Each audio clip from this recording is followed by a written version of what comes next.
So is that because I seem to remember you telling me, didn't you have to have a needle put in your eye to numb it or something? When they done the operation to remove the scar. Well, yes, they was. One actually fell off in the bed one night. What? One of my toes. What? Yes. Oh, I didn't know that. Yeah. One of your toes fell off? Yeah. That fell off. Right, here's a question. I don't think we ever spoke about this since. But I remember you telling me in the hospital after you had it done that when they were cutting your leg off, you weren't fully asleep. Well, no, I wouldn't put out. Yeah. So I mean, obviously you weren't feeling any pain. No. But you could feel them pulling and pushing and sawing. Oh. Right, okay guys, so today I've got a bit of a different video or type of video for you today. First time I'm going to be interviewing somebody, and that somebody is my dad, Harry, who I call and everybody else call H, or H with an A it is. Say hello, H. Hello. Right, now the reason for this this interview is because, as you can see, he's got no legs, and that's down to type 2 diabetes, and that is why I'm in the middle of Hellfast at the moment. I'm on day 21 actually, today is. And for those who may have clicked on the video the first time on this channel, you're wondering what's Hellfast. Well, it is an annual fast I do every year, and it's to stop or take myself out of the danger zone of type 2 diabetes so I don't end up like me father. So basically it's I call it the 820 fast. So I have 800 calories a day, less than 20 grams of net carbs a day, and I just lose a whole load of weight in a month, and that literally sort of keeps me away from the danger zone of type 2 diabetes. Right, so let's get into it then, H. First off, how old are you? What year were you born in? I was born in 46, in January 46, and I'm now 77. Right, okay. Now we're going to go touch on family history, because obviously type 2 diabetes is hereditary, which is why I take it very seriously. So your mother, she had type 2 diabetes. Yeah. So tell us about that. How old was she when she got it, and how old was she when she died? Well, she got it in when she's about 64, and she died. No, sorry. Yes, no, that is correct. 64 years old. 64 years old, and she died when she was 74 in 86. Right, yeah, because as a kid growing up, I can remember her having like sugar-free this, sugar-free that, everything was sugar-free, sweeteners in the cups of tea. She used to like a tea milky, I seem to remember. With 2 sweeteners, was it? Something like that. I don't know how many sweeteners. Yeah, something like that. Right, so that's your mother. Now, oh yeah, that's what I want to ask you. So when she died, did she die of a stroke? No, she died of heart failure. Oh, right, I thought it was a stroke. Because she went into hospital, didn't she? Yeah. And I remember going to see her, and then she died a couple of days later. Yeah. But what put her, I thought she had a stroke, what put her in the hospital? No? I think that was heart trouble. Oh, right. And she died of heart failure, and me and your mother were going out on that Saturday night, and we were going out for a meal round friends, and the hospital staff said, well, she'll be all right till tomorrow. And then early the next morning, Sunday morning, we got a phone call to say she died through the night, just through the night. Yeah. Yes, I remember that day. You told me literally just down the road. You come out and found me. I was out on my bike, and that was just down the road where you told me. Right, now we'll go a little bit deeper than that. Now, followers of the channel will know that I have touched on in another video that the man who brought you up, your dad, didn't turn out to be your natural father. No. Now, so you believe that his mother, who died of diabetes, type 2 diabetes, obviously you thought it's running on both sides of the family here. Yeah. Which actually it is, because we can't really talk about your natural father, because I don't know the full details, and that wouldn't be right to start guessing things, but it does also run on his side of the family. But going back to your dad, we'll call him your dad because he brought you up. Too right. Yeah, your dad, his mother had type 2 diabetes. Tell us about that. What year would that have been, and what happened to her? Well, I was about 15, so that would have been about, 13 or 14 I was then. And so that would be the late 50s. And I used to go and do her shopping for her on a Saturday morning. Lovely old dear she was. And next thing, we knew she was taken into hospital, and of course the treatment for diabetes then weren't as good as what it is now, and she had her leg off in that hospital, and then she had the other leg off, and then she had one of her arms off, and they were going to take her other arm off, but before they could do that, she passed away. So that was down to gangrene, obviously. Gangrene, yeah. So what sort of time span are we talking here? Did all that happen in? Within a year? Oh, yeah. I remembered she was in Dereham Hospital, and I remember us going up to visit her, and that went over that long a period of time. So yeah, she died.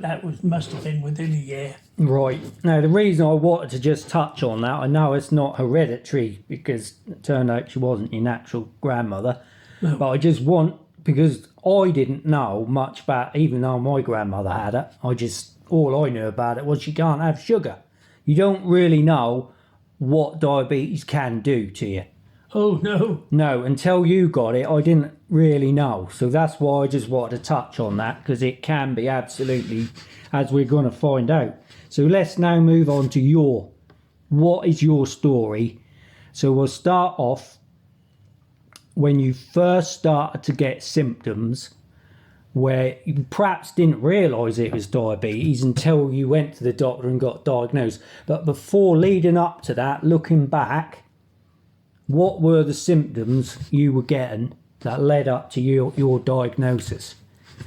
Well, in 1997, your mother left me, and I was looking after myself, and what with doing all my work and then coming home to cook a meal and such like, and then do my books for that day, I tended to eat the wrong things, lots of takeaway stuff, and used to drink quite a bit of orange juice, that I remember.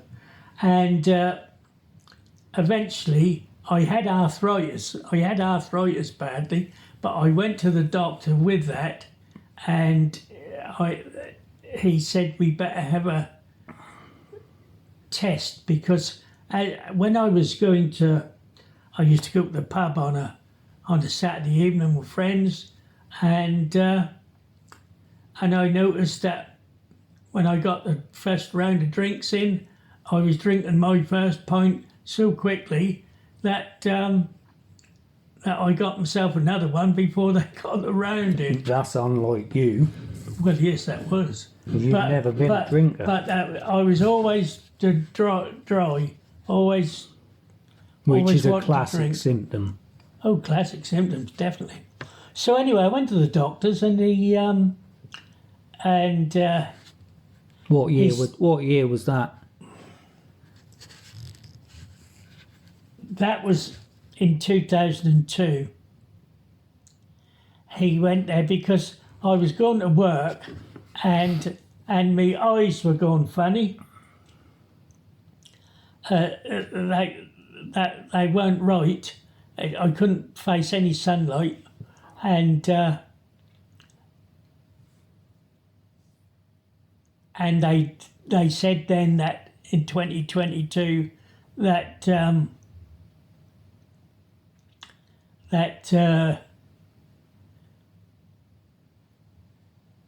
I'd got diabetes. In 2002. Sorry, 2002, yeah, 2002, and within 3 weeks of telling me that, I was found to be that my eyesight was fading fast, so I had to do a lot of up with Norfolk and Norwich. They had to do a lot of laser treatment. So before we get on to that, then, Yeah. I remember you had to give your driving licence up 2002, 2003. I didn't have to give it No, up. you voluntarily I voluntarily done it because I couldn't bloody see down the road. Well, I took your son, Cameron, to Beccles one day, and I daren't overtake any traffic. And I got behind a tractor, and I daren't overtake it because I couldn't see what was coming in front of me on the road. So I decided there and then that I wouldn't drive anymore, and I didn't. I didn't drive a car at all after that. Yeah, right. So your eyes are bad. You can't see. They're both of them were deteriorating at the same rate. Yeah. Well, I told you I had laser treatment. Before we get into that, Yeah. is it the laser treatment where you had to have needles put in your eyes? Oh yeah. I had the laser treatment. Soon I had 10,000 laser. Well, I don't know what they call them. 10,000 lasers in each eye, and with that formed scar tissue on my eyes, and therefore I had to have operations to remove that scar tissue. So is that because I seem to remember you telling me, didn't you have to have a needle put in your eye to numb it or something? When they done the operation to remove the scar. No, so that is the next bit. You lost this sight in one eye because they bodged one up. Yes. So what happened with that? Well, the eye surgeon that got in Norwich is one of the top ones in the country, and Mr. And he operated on one eye, and he said to the young student who was in there, he said, "There, I'm nearly finished. You just finish that off, and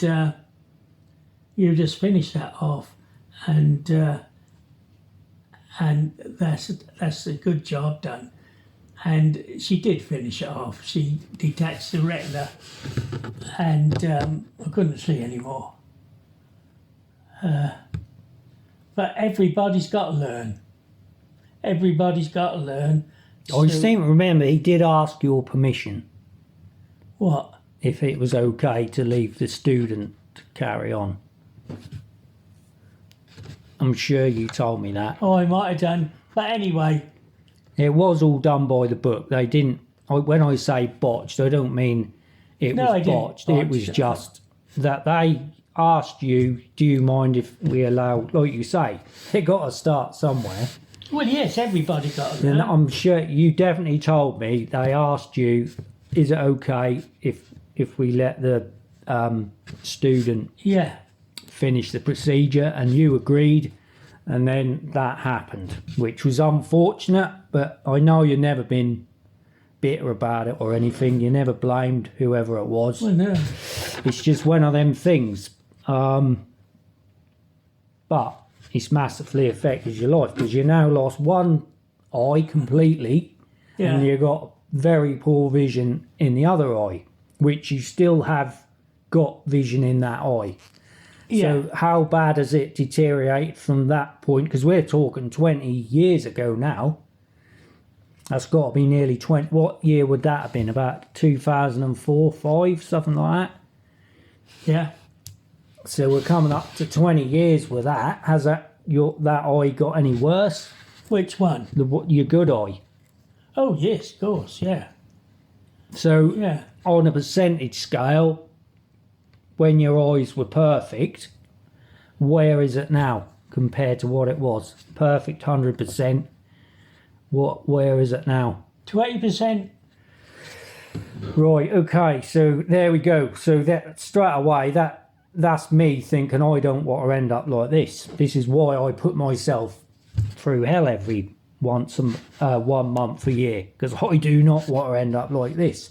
No. That's just the start of it. This was just the start of your problems. So then you started getting problems with your feet. Oh, yes. Yeah. So because I remember, because you obviously gave up work, I was subcontracting for you, yeah. which enabled you to still have an income coming in. Yeah. And you used to, at the time, I was a single parent. That was 2002, Cameron came to live with me. And it was I'm working 50 hours a week. It was a nightmare, like trying to organise him on school holidays and that. So I remember, like you say, you took Cameron over to Beccles in your van. That would have been during the school holidays while you were looking after him while I was out working. So, but I do remember that when you used to have the kids, you used to complain about them walking and touching your feet as they walk past and stuff. Yeah. So tell us about that, about the problems with your feet. Well, that all started with me having a bath one night, and when I got out of the bath, I looked down at my feet and they were blisters all over them. So what year would that have been?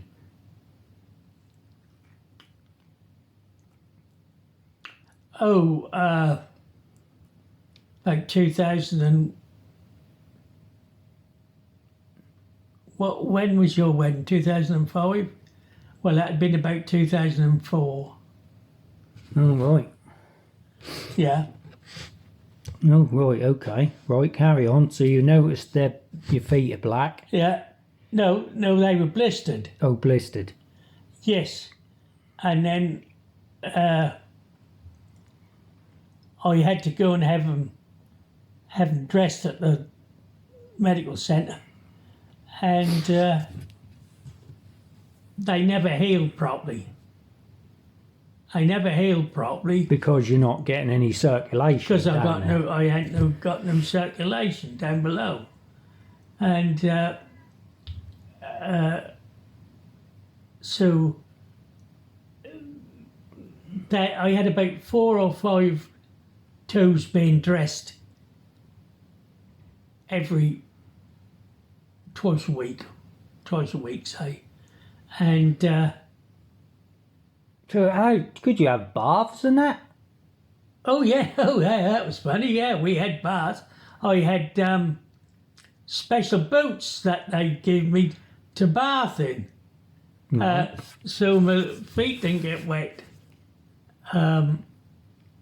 But yes, that was funny. And blooming great boots. Anyway, they started. They never ever healed properly. Not the whole lot. 1 or 2 of them did. But then they eventually turned to gangrene. Right, okay, so let's fast forward now to leading up to you losing the legs. So your feet are gradually getting worse and worse. Like I said, anyone touch them, you're jumping up in pain because they're probably full on infected with gangrene. They're probably black, are they, boy, now? Oh, crikey, yes. Yeah. So what were the doctors saying? They just not doing nothing? They must have known it was gangrene. Well, yes, they was. One actually fell off in the bed one night. What? One of my toes. What? Yes. Oh, I didn't know that. Yeah. One of your toes fell off? Yeah. That fell off. What? Yeah. How long before you had a leg off then? Oh. Only a few weeks. Perhaps 2 or 3 months. Oh, I didn't know that. Anyway, right, okay. Let's now take this to up to the point where you have the first leg off. So, from what I can remember of it, you went into hospital on about the Thursday. Well, before that, they I had to go into hospital to see how bad the legs were, and they put a tube near your groin, which goes up to near your heart and then down each leg to see where the blockages are in your legs to stop the blood getting through. What, a camera was it? Oh yeah, great big camera on a sort of plastic tube thing, and they put them down, and they could see where the blockages were, and they said there's nothing they could. My left leg was worse than my right leg, and they said that my left leg would have to come off. Right, so this was April 2007. So from what I can remember, you were called in hospital. You were in hospital on the Thursday. I think you were messing around in a holding ward for a day. And then they put you on a ward on the Friday. Yeah. And then I was coming up, me and my wife were coming up to see you on the Sunday afternoon at 2 p.m. when the visiting hours were. And we got a call about 10 o'clock saying, get up here quick. I think it was probably my sister or mother rung, said, get up here quick. H has took a turn for the worse. He's getting rushed down to high dependency. Yeah. And then one of the toes, which were gangrenous, they took me into the operating theatre and they cut that off and cut that toe off, and then I then went I then went into intensive care, and after they got me, I got out of there. I was in there for a time. Can't remember exactly how long. They decided that the whole Hang on, before we get to that point. yeah. So, from what I remember, they cut a big old lump out of your foot, a big Yeah, V, that's right, yeah. big V out of it, Yeah, and your foot was on the sitting on the bed with no dressing on. That's it. Weren't right. allowed to have any dressing on. no, So we us visitors had to sit there looking inside your foot, yeah. and I'm squeamish, so that weren't very nice. I'll tell you, who was fascinated by it. Who? Gary's missus. Yeah. She was. Oh, she had a real good look at it. Right. So, yeah, the foot was. They tried to sort of cut the infection out, basically. Yes. But also, what we hadn't touched on is why you got rushed into high dependency was because the gangrene had gone up to your kidneys, No, that had gone up. or there was a chance it was going up to them. That had got to the top of my leg. Right. That had got to the top of my leg, and they said that it mustn't go any further. And so they took me down, done what they had to do. So right, so you had the V out your foot, big old Yeah. chunk out, and I seem to remember it was a few days before they then decided, or you decided, or I think it was a mutual thing, weren't it? No, they said I'd got to have it Oh, off. did they? Right, okay. They said they'd got to have it off, and so they done it. Right, here's a question. Yeah, I don't think we ever spoke about this since. But I remember you telling me in the hospital after you had it done that when they were cutting your leg off, you weren't fully asleep. Well, no, I wouldn't put out. I wouldn't put out. I didn't want to be put out because they done it when you're sort of in a deep sleep, or you're not actually put out because I had a what they call them when they go up your spine. Oh, blimey. Help us out, get in the comments. It's called... I don't. That's what women have when they yeah, have I can't think the name of it. Big old needle up the middle of Yeah. the sign. Yeah. So I said I could have that, and they'd just put me into sleep Why didn't you want to be put out? because they said when you come round you'd be sick, and I didn't want to be sick. So you'd rather just experience them cutting your leg off. Well, yeah, that don't hurt, do it? Yeah. So I mean, obviously you weren't feeling any pain, No. but you could feel them pulling and pushing and sawing. Oh. Yeah. Right, so that was April 2007. You had the leg off. I think you were in hospital for about another week after that. What? Was it? No. That was the 13 weeks. No, yeah, that was with convalescence as well. Oh, I was 3 weeks in. 3 weeks in the hospital. I think it was 3 or 4 weeks I was in the hospital. and Not after you had the leg off, at one. then I was. Was it? Yeah. Yeah. Okay. Second leg different, but Yeah, I know. The second leg was a lot the different. first leg I was in total in I know, it's June. the hospital in there. That was 13 weeks. Yeah, it's June you come out.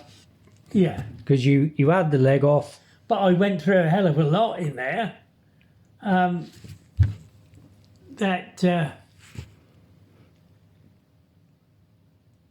What with the intensive care and the high dependency and the operation to get the toe off, and then the operation to, I was in there quite a while.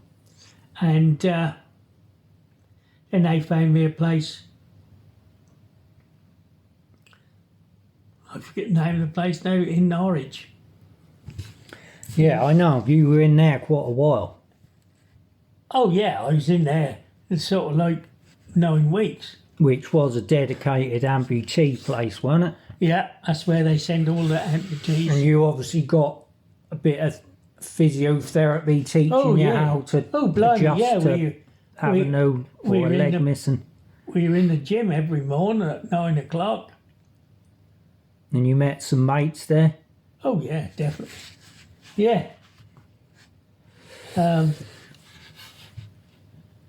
Yeah, we met some friends there. Right, so moving on. So you were there until June, and from what I can remember, you came home. No, I was in there till the end of July. We're talking about 13 weeks. Was it July? Yeah, that was that might have been even into August, but No. yeah, it was. That was the end of July, and then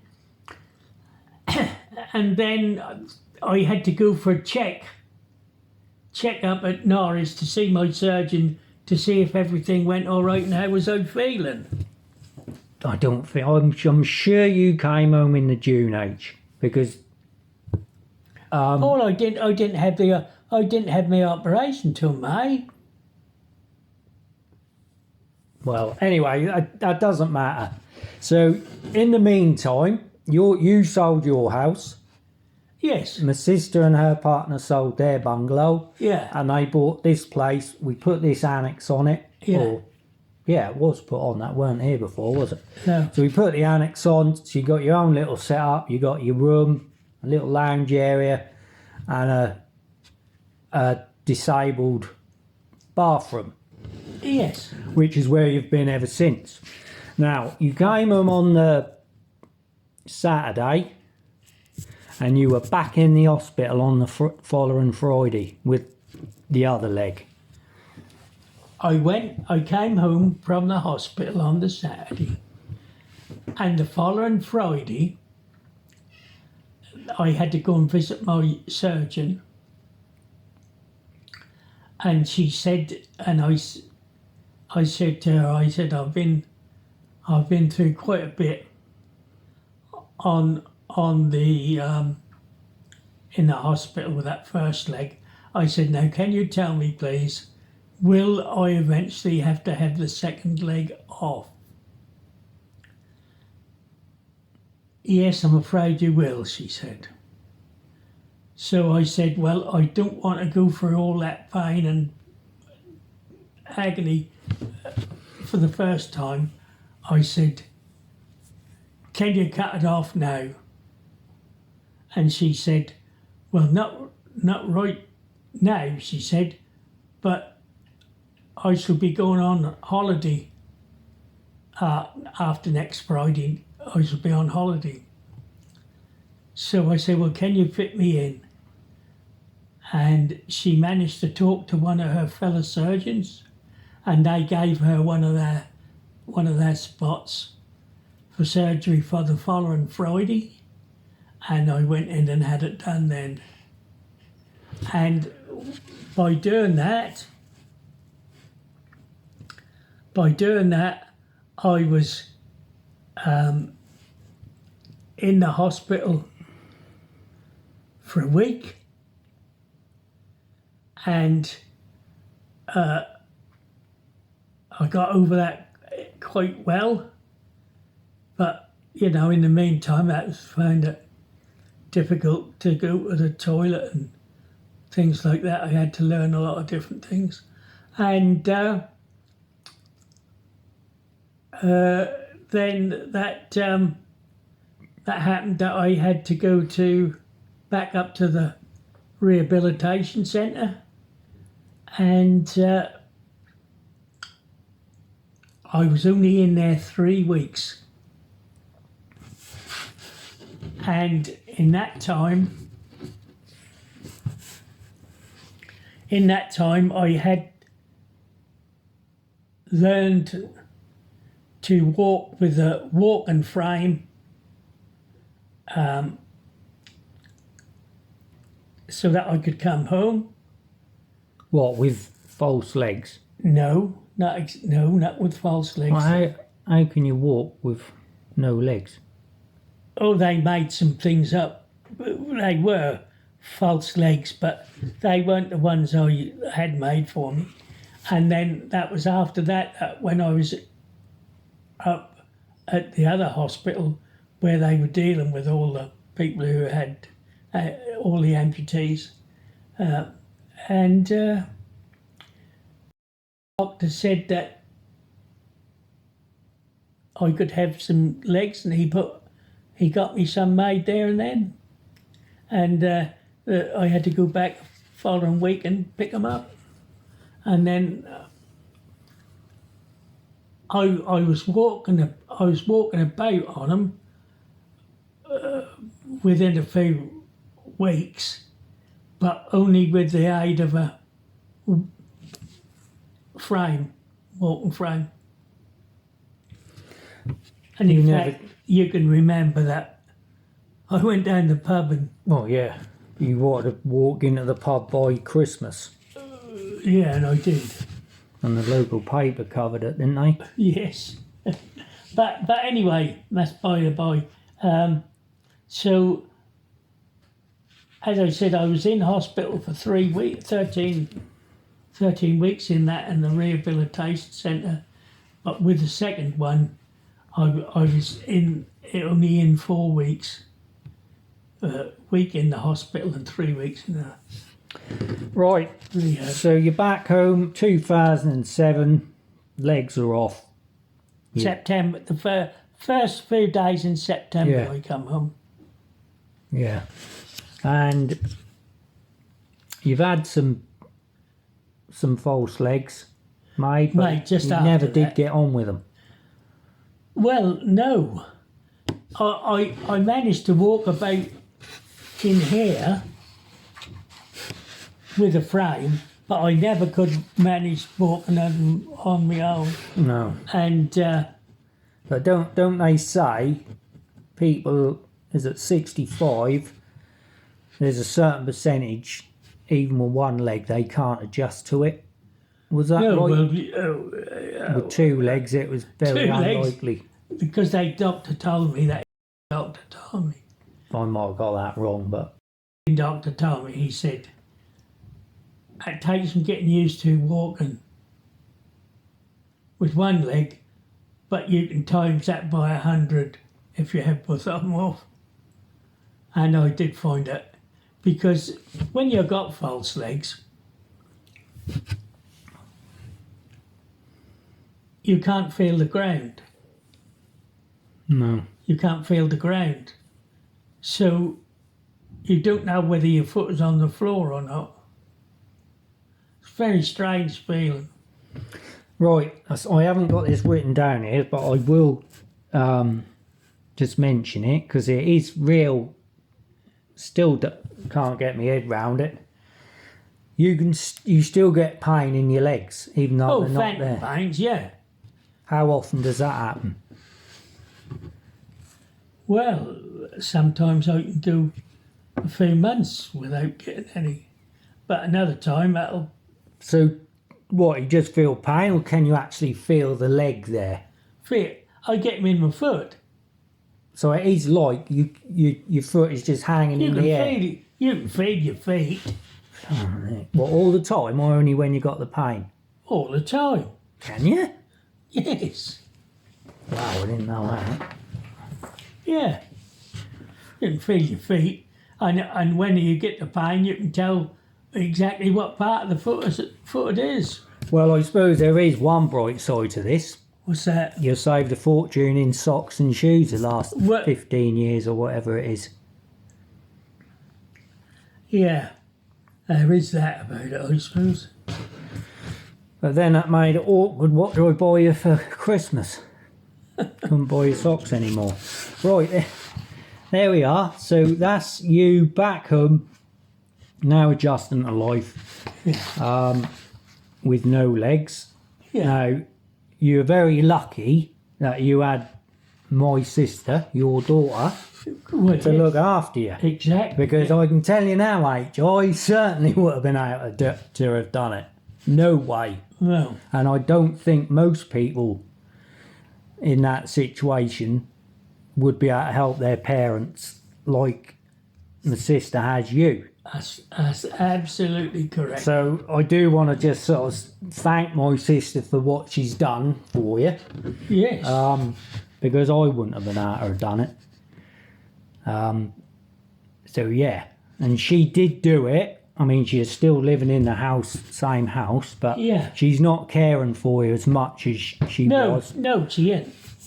But We had to 3 years ago. We had to start getting carers in because it just become too much, yeah, which was way overdue in my opinion. That should have happened a long time ago. But yeah, I think she's done her bit without a doubt.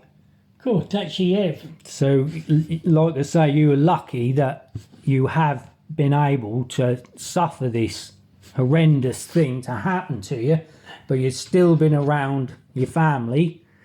You haven't been stuffed away in a home somewhere 20 miles away or whatever. Well, you say horrendous thing, but that'd been even more horrendous if I didn't have nothing done and I was in that pain all the while. Well, yeah, obviously. Well, you'd have died. The gangrene would have killed you. Oh yeah, probably would. So what is life like sitting in here with no legs? Well, okay, but I'm happy. Do you ever see me miserable? Well, no. I mean, you are always looking at the bright side of Oh yeah. things. You like listening to your radio and watching your telly and that, but you have sort of become like a hermit type thing where you hardly ever go out now, do you? No, I don't go out. Housebound I am. I mean, if I'd had my legs, I wouldn't have been able to get out of this house. I mean, my daughter got married last year. That's probably the last time you went out, was it? Well, apart from going to the hospital. Yeah. Oh, Christ, yes. Yes. I don't know when Sidney's funeral was. Did you go to that? I didn't go to the actual funeral, but I went to the wake afterwards. No, people are probably, why can't he go out? He's lost his legs, he's got a wheelchair. Well, you know, you're a big old lump to get about. It's not easy. Honestly, it's not easy. I've only got a van. He cannot get in that van. Well, of course I can. You haven't been round my house since you lost the legs because I've got steps into my house. So That's right. there's no way you could ever get in my house. It is a nightmare.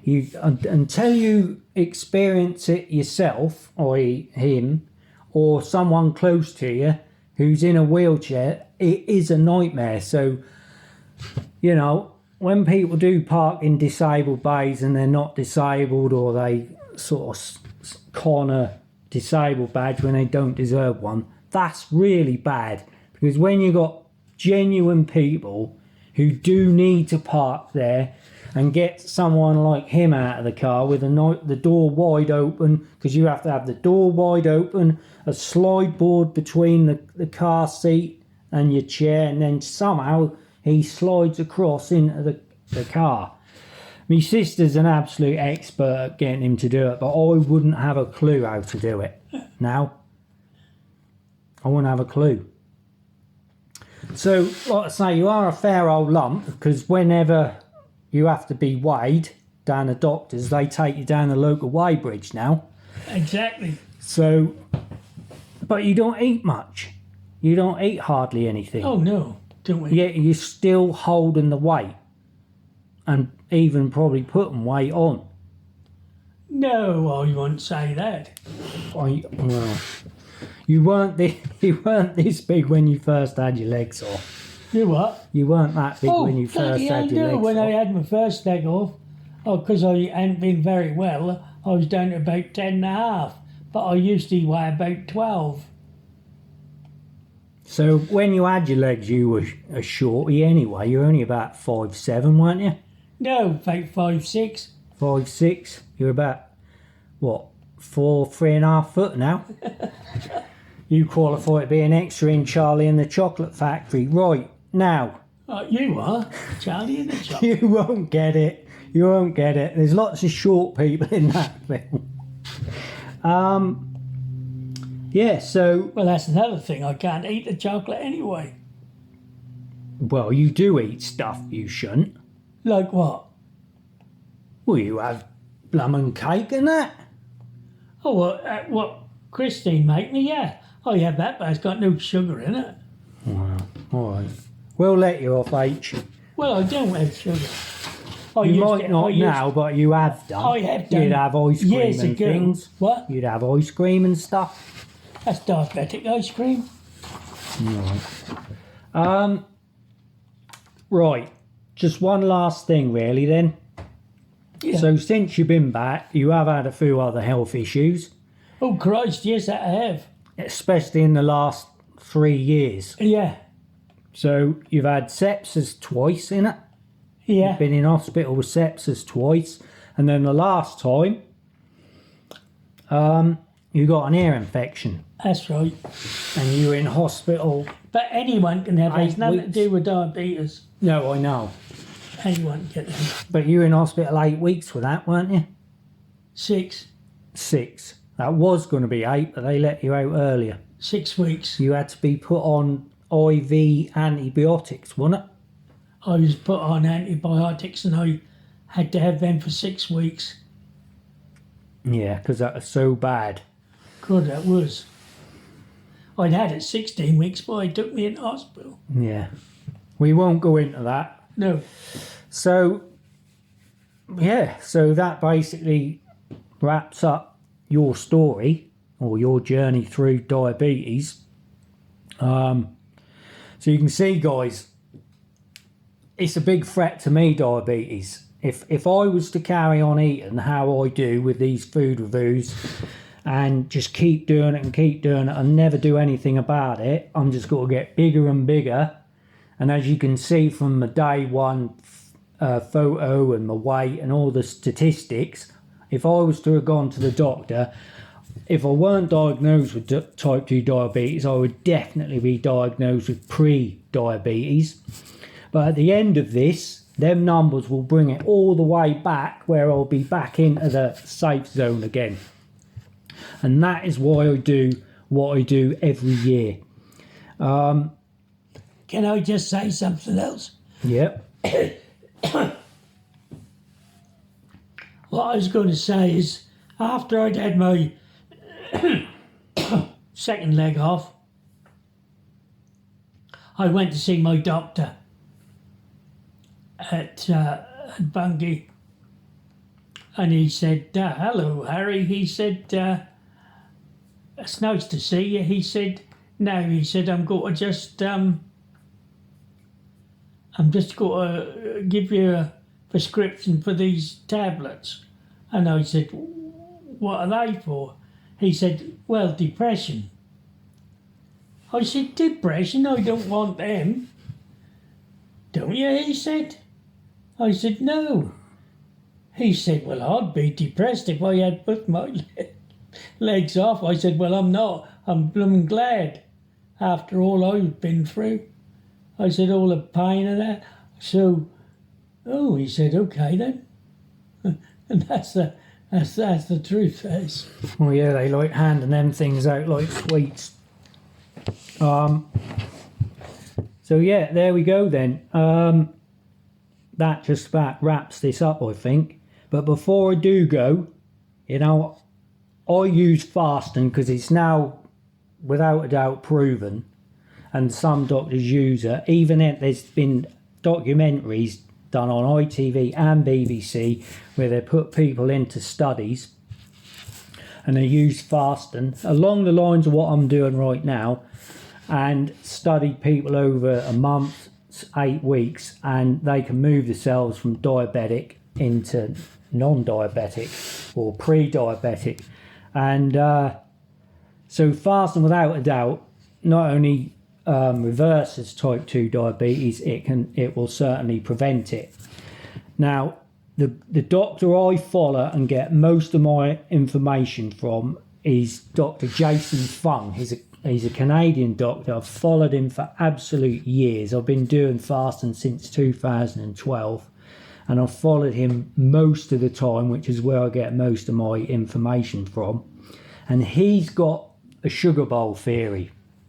I'm not going to try and explain it myself, but what I will do, I'll put the thumbnail up now of the video. I can't find it on his actual channel, but another channel has shared it, and it's a video I watched years and years ago. It's 7 minutes long, and it completely explains how fasting undoes type 2 diabetes, and why the fast I'm doing right now is reversing all the damage I've been doing to my body for the last year since I've done the last hard fast.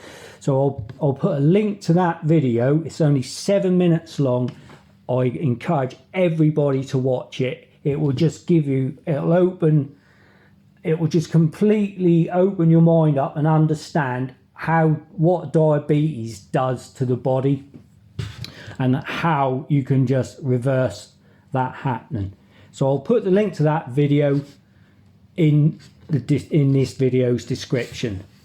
So yeah, there we are then. That's basically it, H. So I want to thank you for doing this video. I wanted to get this done. Do I get paid for this? No. Oh. No. So there we go. So now I wanted to get this done because I'm documenting all this 32 days because I want to look back at this in the future, and like I want my kids and my granddaughter to be able to look back at this in the future when I'm gone. So it's nice that you've done this, and that just gives, it's down, it's documented, and that's something what will always be there for the family to watch in the future. So yeah, and it's really, and I wanted to get the people who follow this channel to understand, really understand why I'm doing what I'm doing these last 20 odd days, and I've still got another 12 days to go.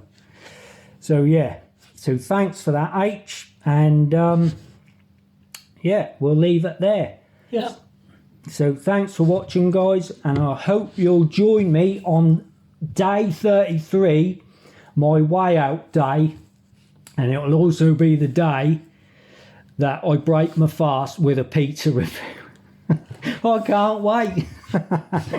Yeah, I'm having pizza on my break a fast day, but yeah, so that's day 33. I'm currently on day 21, but when this video go out, it's probably going to be day 28 when this video get published, so I'm not going to be far away from the end when this get published. So yeah, thanks for watching, guys, and I hope you'll join me on the way out video. Cheers, guys. Come on, H, stick your thumb up. Cheers, guys.